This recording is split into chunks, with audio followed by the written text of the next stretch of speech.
1971 was our worst of time. It was our best of time. The alluvial soil of this land carries different marks of that time. The dust may have covered the signs out of our sight, but never to be wiped out of history. In those days, so many people have contributed in so many ways to make the struggle successful. Their efforts became part of the worldwide struggle to uphold human dignity and rights. In recognition to that service, immediately after the liberation of Bangladesh, a leading intellectual of the Western world and a soldier of peace, André Malraux of France, came to Rajshahi University to pay homage to the people of Bangladesh.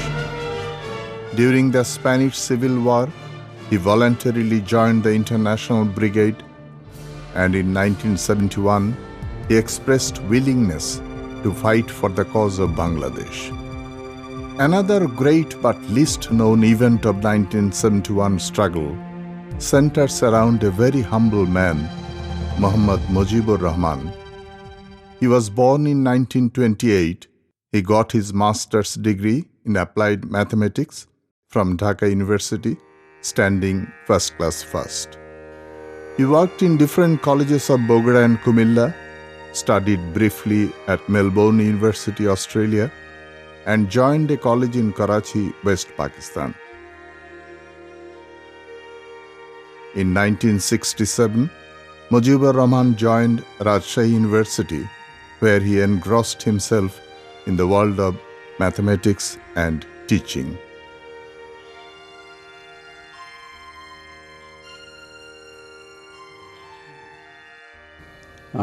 সালে জানুয়ারি মাসে ফিরে আসি PhD করে বিলেত থেকে। সেখানে যাওয়ার আগে উনি ডিপার্টমেন্টে ছিলেন না, এসে ওকে পেলাম।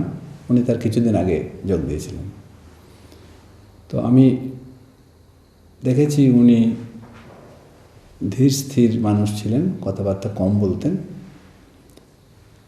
অন্যদের কাছে শুনেছি তখন যে উনি ছাত্র খুব ভালো ছিলেন এবং ফ্লুইড ডাইনামিক্স যে শাখাটা সেই বিষয়ে উনি পড়াশুনো বিশেষভাবে করেছিলেন এবং সেই বিষয়ে উনি পড়াতেনও। তিনি গণিত বিভাগে এখানে যখন এলেন, আমরা যেটা দেখি যে তিনি আর সবার মতো ঠিক নন। ক্লাসে যান, ক্লাসে পড়িয়ে আসেন, ঠিক কারোর সঙ্গে যে একটা নিজের দিক থেকে আগ্রহ করে কারোর সঙ্গে ঘনিষ্ঠ হবার, ছাত্র হোক শিক্ষক, তার তেমন কোনো আগ্রহ তার নেই। কিন্তু তিনি মাঝে মধ্যে নানান ধরনের গণিত বিষয় সম্পর্কেও বটে এবং অন্যান্য পারিপার্শ্বিক বিষয় সম্পর্কেও বটে তিনি যে মন্তব্য করেন, যেগুলো খুবই বুদ্ধিদীপ্ত। In the middle of the month of April 1971, Pakistan Army set up a camp at Rajshahi University and continued their indiscriminate killings. The university became a center of oppression and brutality. 25 March রাত্রিরে যখন পাকিস্তান সৈন্য এই আমাদের university ক্যাম্পাসে এসে গেল, তখনই হয়তো নিল বলতে হবে।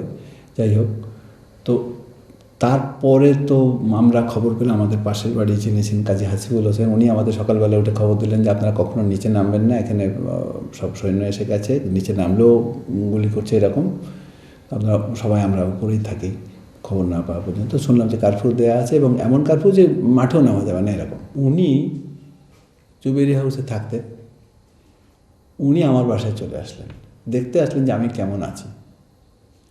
আর তারপরে 3 তারিখের রাতে কয়েকটা বেছে বেছে হত্যাকাণ্ডগুলোর পরে তখন আমরা এখানে থাকা কারো পক্ষে আর নিরাপদ বলে মনে হয়নি।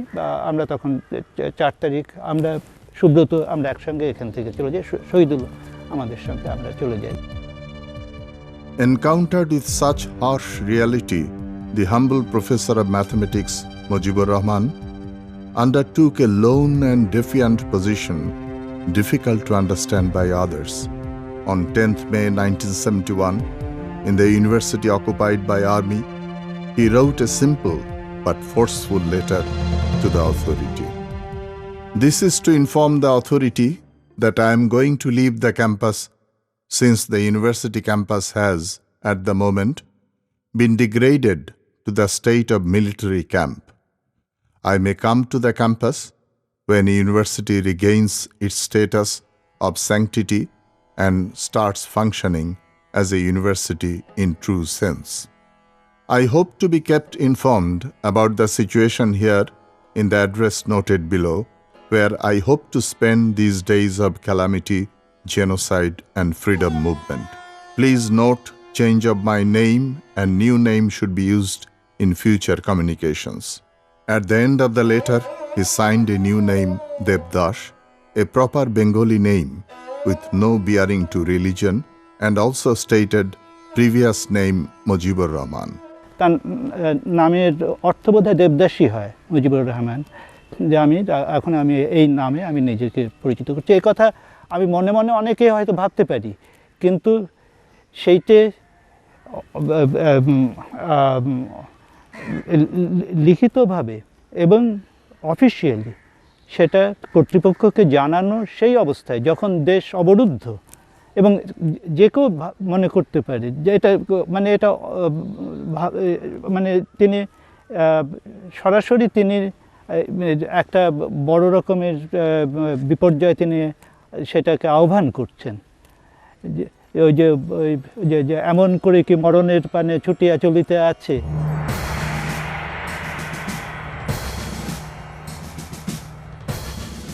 Two days after the submission of the letter, a Pakistani army officer picked up Mujibur Rahman and took him to the camp to be interrogated. The commandant of the makeshift camp, established in the vacant dormitory of the students, asked him, "What do you mean by genocide?" The professor replied, "That which you are committing in these days." It reminds one the story about Pablo Picasso. While he was working on his fresco Guernica in occupied Paris, a German soldier entered his studio and on seeing the fresco asked the artist, "Have you done it?" The artist replied, "No, you have done it."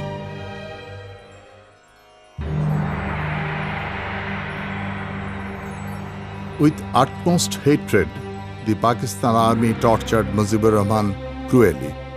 From Rajshahi, he was sent to Nator jail, where he faced the same kind of brutality. At last, on 5th September 1971, he was set free as a result of the general amnesty declared by Pakistan military ruler General Yahya Khan.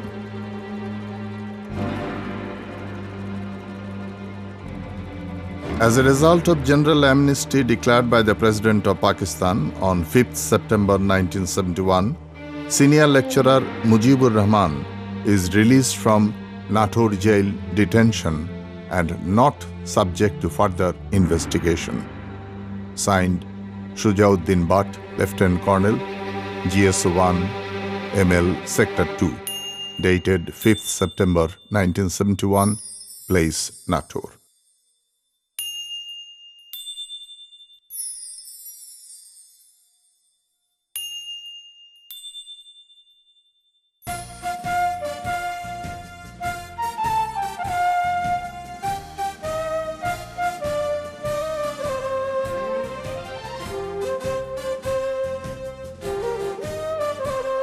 In December 1971, the country won its freedom. Mujibur Rahman came back to his alma mater. He was physically shattered, looked a bit bewildered, distracted due to the torture he underwent.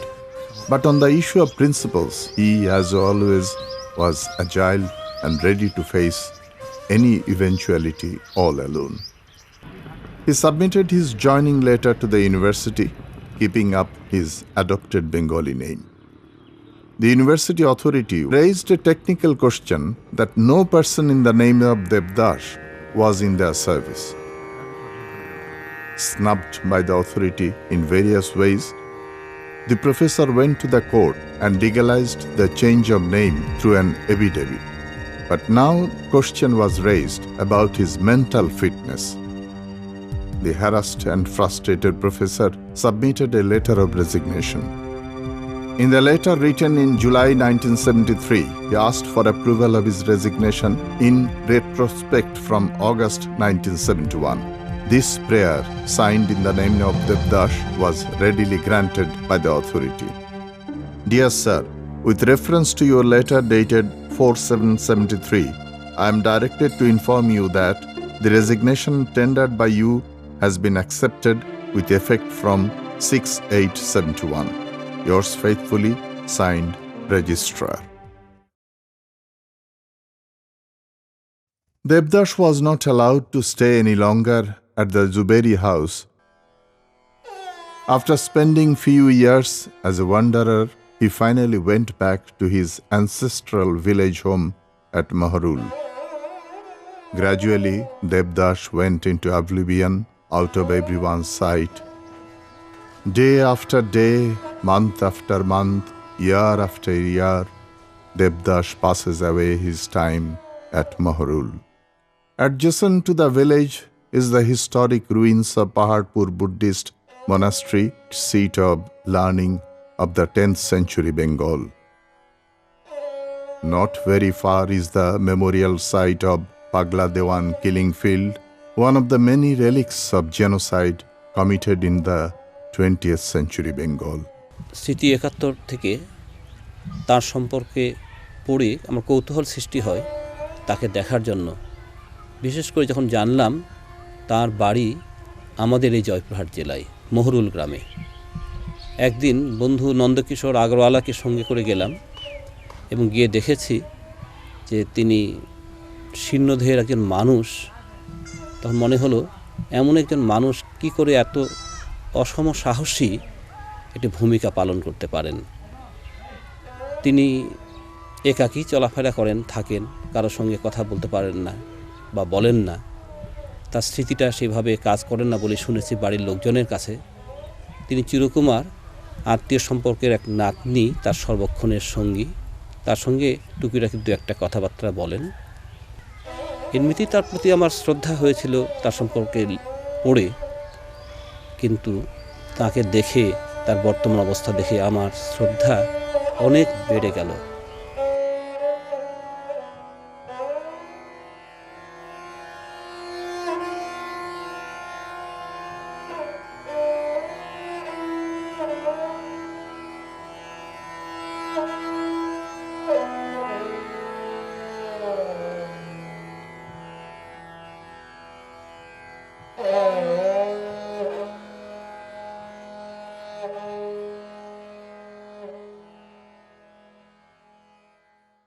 আমার বাবা ছিলেন স্বর্ণকার, সোনারি করতেন, কিছু কিছু কৃষি কাজ করতেন। আমাদের দরিদ্র পরিবার সেইভাবেই চলতো আমাদের ওরকমভাবে।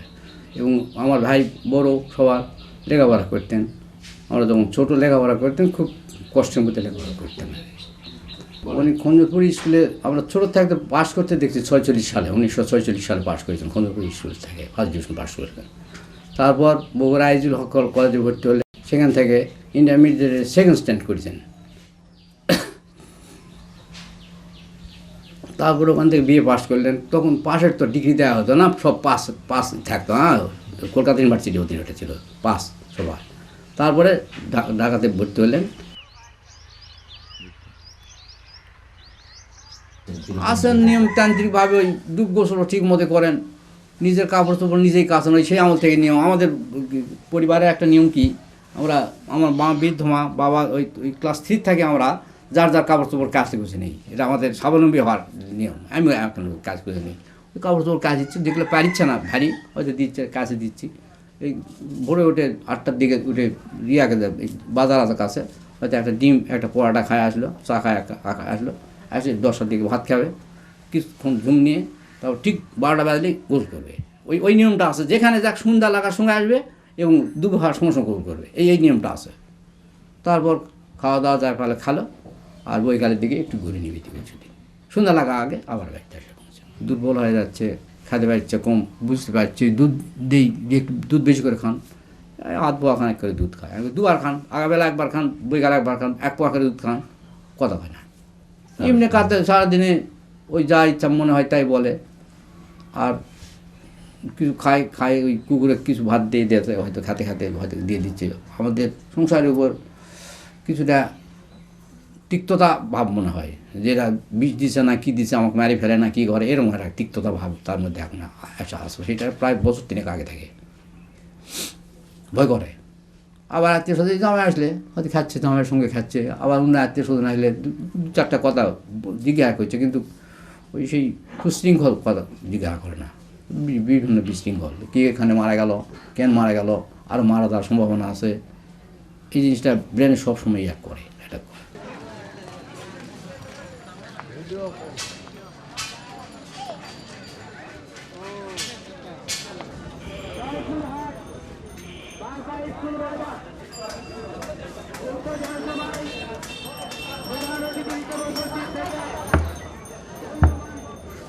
কি নাম তোমার? আমার নাম মিঠুন।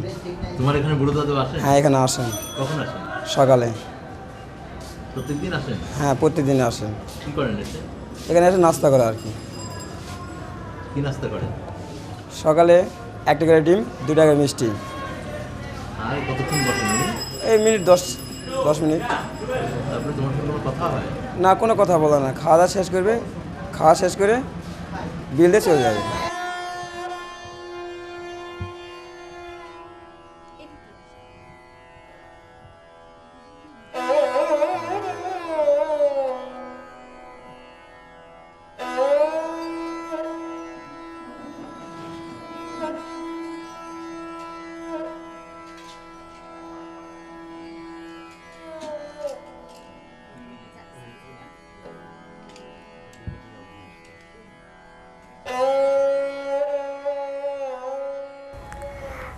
নানু ভাই আমাকে মানে মাঝে মাঝে যখন আমরা খেলি তখন নানু ভাইকে দেখি যে মানে চেয়ারের মধ্যে বসে থাকে, আমাদেরকে দেখে, আমাদের খেলা দেখে। আমরা বাইরে খেলি আর নানু ভাই দেখে। নানু ভাইয়ের কাছে গেলে চকলেট দেয়, মানে ফল, আপেল এগুলো দেয়। বাবা মার কাছ থেকে শুনেছি বড় নানু ভাই বলে রাজশাহী বিশ্ববিদ্যালয়ের টিচার ছিলেন। নানু ভাই কাছে গেলে মানে ডাকলে আসে, কিন্তু অন্য সময় যদি একটু কথা বলা হয়, নানু ভাই কেমন আছো, তখন কিছু বলে না।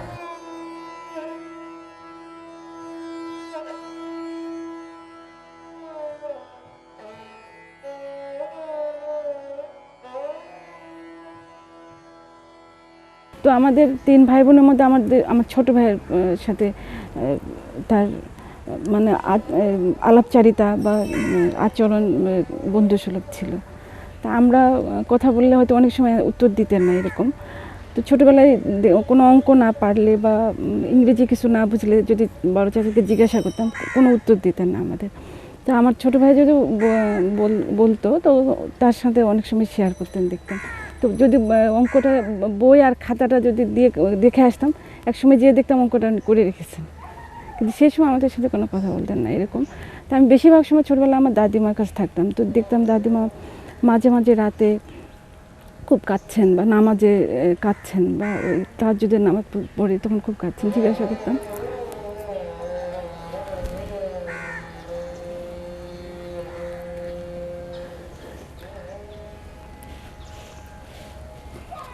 তো দাদিমা বলতেন ছেলের কষ্ট সামনে থেকে আমার খুব, সেজন্য উনি কাঁদছেন। আর সেই কাজ তো 3টে একসঙ্গে শেষ হলো। রাজশাহী ইউনিভার্সিটিতে 80টা ইংলিশ তৈরি করা, ইসরায়েল থেকে ধর্ম প্রচারের কাজ শেষ করা, আর ভৈরব উর্বশী আর 7 দেবতার হাত করা দেওয়া, 3 কাজ একসঙ্গে শেষ হলো। রাজশাহীর কাজ শেষ হয়ে গেছে। অনেক সময় তাকে প্রশ্ন করতাম, কোনো কোনো ক্ষেত্রে উনি আমার প্রশ্নের জবাব দিতেন বা হয়তো উনি স্বতঃস্ফূর্তভাবে বলতেন, কোনো কোনো ক্ষেত্রে চুপ থাকতেন। তো যখন ধরে নিয়ে যায় তখন কর্নেল রিজভী নামে একজনের নাম বলতেন, যে তিনি তাকে জুবিলি হাউস থেকে ধরে নিয়ে গেছেন। ধরে নিয়ে যাওয়ার পরে কনসেন্ট্রেশন ক্যাম্পে তাকে দেওয়া হয়। সেখান থেকে নাটোরে তাকে নিয়ে যাওয়া হয়। নাটোর থেকে তিনি আমাকে এই বিষয়টা 2-3 দিন বলেছেন যে নাটোর থেকে তাকে নিয়ে যাওয়া হয়েছিল রাজবাড়িতে। ওখানে উনি বলেন যে পাম গাছ আছে এরকম একটা জায়গায়, সেখানে তার সামনে কয়েকজনকে খুন করা হয়। সেখানে তিনি কোনো একটা ছোট্ট একটা কমেন্টস করেন, কমেন্টসটা আমার এই মুহূর্তে মনে নেই। তারপরে ওই যে পাক বাহিনী ছিল তারা বলে যে এই ধরনের লোকগুলোই সমস্যার সৃষ্টি করে, বলে তাকে আবার নিয়ে এসে আবার তাকে নির্যাতন করে। নির্যাতনের কাহিনিগুলো খুব বিক্ষিপ্তভাবে বলতে চান না সাধারণত। মাঝে মধ্যে বলেন যে তার চোখের নিচে সূচ দিয়ে রক্ত বের করা হতো, তারপরে হাত ডানা ভেঙে দেওয়ার চেষ্টা করা হতো। অনেক লোক মারল। সামান্য একটা হল, জোয়া হল, ওই হলে মানুষ মেরেছে। চারদিকে ধরে আনে ওই এক হলে 35,000 মানুষ মেরেছে। বিশ্ববিদ্যালয় ভাইস চ্যান্সেলর কইছিল আব্দুল বাড়ি, কয়জন ভাইস চ্যান্সেলর রাখে নিয়ে যায়, জলে গুলি করে মেরে সড়ক এসব খালি মেরে যাচ্ছে সমানে, চতুর্দিকে যত ভয় মেরে। ও নাম বলতে পারছো না, সেটা আবার গণহত্যার কথাও জানাচ্ছি, নাম খিতাবটার কথাও জানাচ্ছি। গণহত্যার কথাটা বুঝতে পেরেছে। আর্মিরা ধরে নিয়ে যায়, জিজ্ঞাসা করছে, ও কথা ইউনিভার্সিটি কেউ জিজ্ঞাসা করেনি যে নাম বদলানি কেন, কী সমাচার, কেউ জিজ্ঞেস করেনি। হ্যাঁ, সে কথা কেউ জিজ্ঞাসা করেনি। বরং একবার খাই রেজিস্ট্রার ডাকে নিয়ে বললো যে নাম বদলানোর কাগজটা আর গণহত্যার কথা করছে, ওই কাগজটা টিটা উঠে নেন। কেন, কি হলো ওতে? খুব অসুবিধা আছে, তাছাড়া বেশি খেয়েছিল না আসলে। After more than 2 decades of oblivion, a young journalist, Asibul Alam, accidentally came to know about Devdas and met him at Mahrul. তো 1997 সালের কথা এটা। আমি তখন বিশ্ববিদ্যালয়ে দৈনিক আজকের কাগজের রাজশাহী বিশ্ববিদ্যালয়ের প্রতিনিধি। তো এই সময় আমিও বাধ্য হয়ে একসময় হল ছেড়ে আমাকে মেসে উঠতে হলো নিজের নিরাপত্তার কথা ভেবে। এবং সেখানেই বর্তমানে আমার শ্যালক মুস্তাফিজুর রহমান লিটন, তার সাথে আমার পরিচয় হয়। তো কথা ছলে তিনি একদিন বললেন যে আমার চাচা বিশ্ববিদ্যালয়ে শিক্ষকতা করতেন, উনি এখন বাড়িতে আছেন, স্মৃতিবিভ্রম, তাহলে তো নিশ্চয়ই সেই অধ্যাপক মুজিবুর রহমান সাহেবের কথাই উনি লিটন বলছে। তখন আমি তাকে চেপে বসলাম যে ঘটনাটা বলো। তখন তার কাছ থেকে আমি সব শুনে নিশ্চিত হলাম যে অধ্যাপক মুজিবুর রহমান দেবদাস তিনি এখনও জীবিত আছেন এবং জয়পুরহাটের মহরুল নামক গ্রামে তিনি অবস্থান করছেন। প্রথমবার আমেরিকায় যা ঠিক করলাম। আচ্ছা আচ্ছা। তো যাই দিল না, কলেজের আরেকজনকে পাঠিয়ে দিল। আপনি কি বাঙালি দেখে আপনাকে পাঠিয়ে দিলেন? তারপরে ইংল্যান্ডে যা ঠিক করলাম, যা দিল না, দিল না, না কলেজের আরেকজনকে পাঠিয়ে দিলে। তারপরের বার অস্ট্রেলিয়া যা ঠিক হলো, কে করছে যে কলেজের মুখকে পাঠাই দেয়, রশিদ সাহেবকে পাঠাই দেয়। রশিদ সাহেবকে? হ্যাঁ। আচ্ছা। আর কে করছে না, যাক মাথা এখন অনেকটা খারাপ হয়ে গিয়েছে, গিয়ে পড়াশোনা তো করতে পারবে না, তাই একটু বেড়ে আসো 2-4 মাস। তো প্রায় তাই বেড়ে আসার মতোই। তো যাবার দিন 2-3 দিন আগে আবার ওই মাথা খারাপ করা প্রাইম মিনিস্টার, পাকিস্তানের প্রাইম মিনিস্টার মোহাম্মদ আলী মারা গেল। কেমন কাহিল।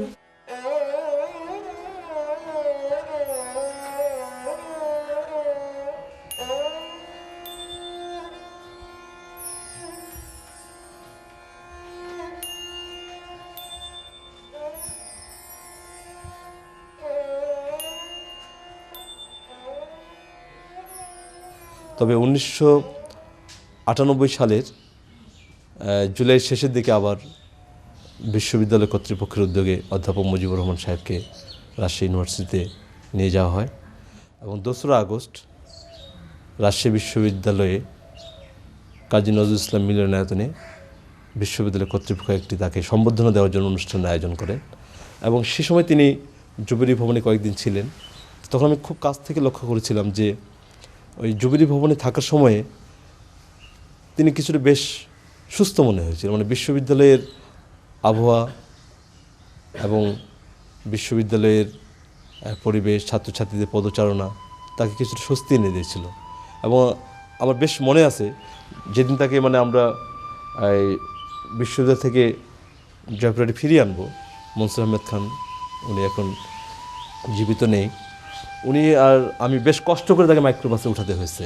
মানে উনি তার সেই প্রিয় জুবিলি ভবন সেখান থেকে তিনি ফিরে আসতে চাচ্ছিলেন না। সেই সময় বিশ্ববিদ্যালয়ে উনি 10-12 দিন ছিলেন, তাকে বেশ সাবলীল মনে হয়েছে এবং তিনি একদিন শৈশিক সংগ্রহশালায়ও গিয়েছিলেন আমাদের সাথে।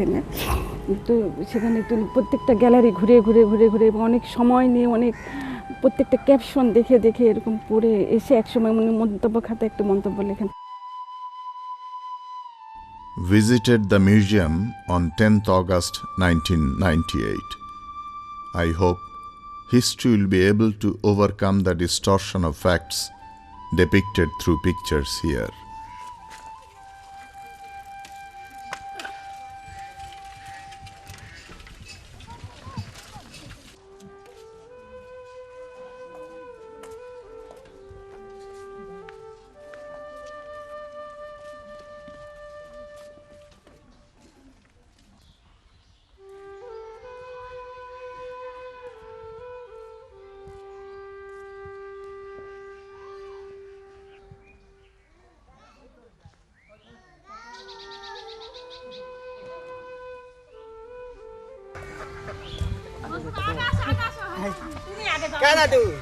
আজকে বাজার যায়নি?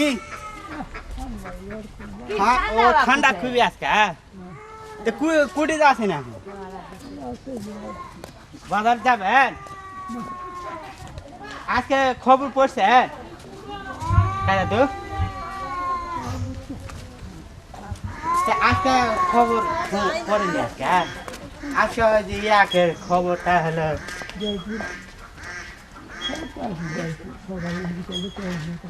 সন্ত্রাসী জয়পুর।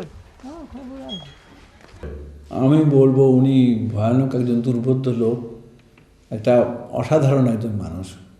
আমি ভয়ানক শ্রদ্ধা করি ওকে, ভীষণ ভালোবাসি, এইটা বলতে পারি। কিন্তু আমি আগে ওকে চিনতে মানে বুঝতে পারার মতো আমাদের ক্ষমতা নেই। তো তখন মনে হতো যে তিনি মনে হয় একটা অবরুদ্ধ এলাকার মধ্যে আছেন, মানে সব কিছু থেকে নিজেকে গোপন করে রেখে নিজের যে আলাদা একটা ভুবন আছে তার মধ্যেও সীমাবদ্ধ রাখতে চেয়েছেন। এটাকে কেউ অতিক্রম করুক বা এটাকে কেউ ভেঙে ফেলুক, এটা হয়তো তিনি চান না কখনোই।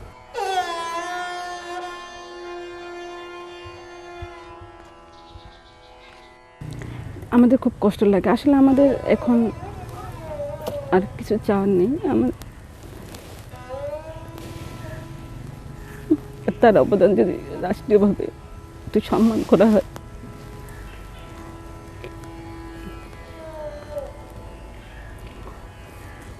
তবে হয়তো বর্তমান প্রজন্ম, ভবিষ্যৎ প্রজন্ম তার এই ত্যাগের কথা জানতে পারবে। এটাই আমাদের জন্য।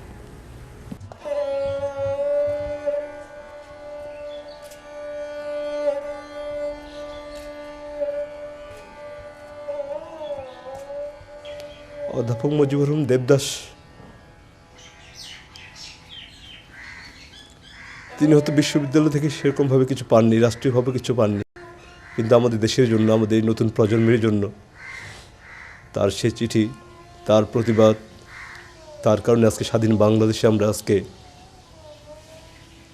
শ্বাস প্রশ্বাস নিতে পারছি, আমরা আজকে নির্ভয়ে স্বাধীনভাবে কথা বলতে পারছি।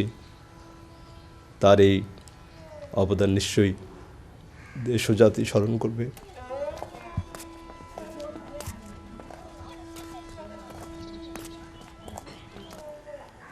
দেখুন, বাংলাদেশের যে স্বাধীনতার পেছনে যে ধারণাগত, আদর্শগত যে জায়গাটা, সেই জায়গাটাতে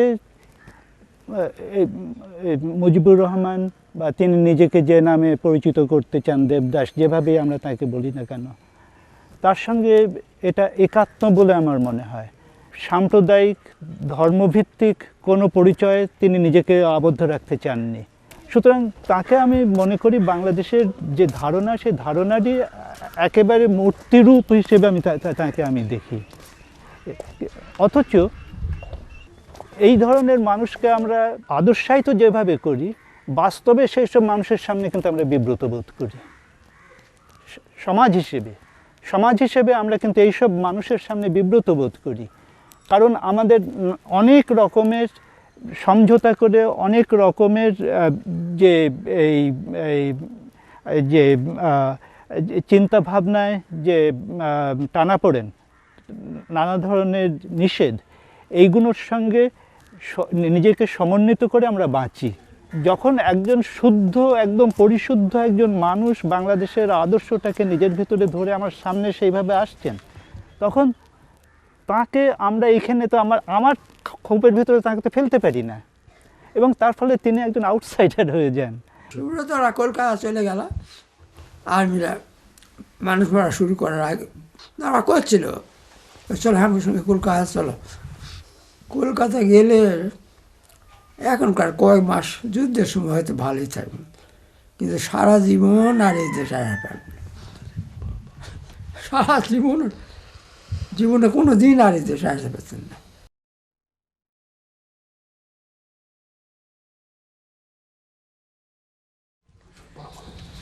আমি কান পেতে রই, আমি কান পেতে রই, ও আমার আপন হৃদয় গহন দ্বারে বারে বারে কান পেতে রই। কোন গোপন বাসি কান্না হাসির গোপন কথা শুনি বারে বারে বারে কান পেতে রই। ভ্রমর সেথা হয় বিভাগী নিভৃত নীল পদ্ম লাগি রে, কোন রাতের পাখি গায়ে কাকি, রাতের পাখি গায়ে কাকি, সঙ্গী বিহীন অন্ধকারে বারে বারে কান পেতে রই। আমি কান